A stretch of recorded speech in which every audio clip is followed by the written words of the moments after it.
তার স্বভাব বিরুদ্ধ ঢঙে নিরাপত্তার বলয় ভেঙে এগিয়ে গেলেন জনতার জোয়ারে। এই সময় রাজ্য মন্ত্রিসভার সবচেয়ে আলোচিত সদস্য গৌতম দেব এবং অন্যদিকে মুখ্যমন্ত্রী, তাদের বক্তৃতাতেও ফুটে উঠল দ্বিমুখী আক্রমণের স্বরূপ।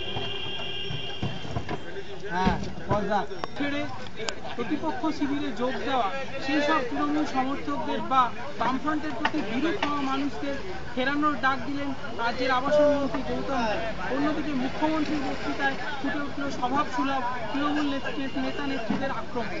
একদিকে মুখ্যমন্ত্রী বললেন তৃণমূল এ রাজ্যে রাজনৈতিক মিথ্যাচার করছে, একই সঙ্গে রেল দপ্তরকে নিয়ে তৃণমূল নেত্রী মমতা বন্দ্যোপাধ্যায় কথাবার্তায় ফুটে উঠছে মিথ্যাচার এবং এ রাজ্যে রাজনৈতিক সন্ত্রাসের আমদানি ঘটছে তৃণমূলের হাত ধরে। অন্যদিকে রাজ্যের আবাসন মন্ত্রী গৌতম দেবের বক্তৃতায় থাকলো এই সময়ের মধ্যে বামফ্রন্টের নেতা তাদের ভুল ত্রুটি শুধরে নেওয়া এবং একই সঙ্গে তাদের শাস্তি দেওয়া, শুদ্ধিকরণের পথে হেঁটে তাদের কোথাও ভুল ত্রুটি হয়ে থাকলে সে শাস্তিও দল দেবে বলে জানিয়ে দিলেন রাজ্যের আবাসন মন্ত্রী গৌতম দেব।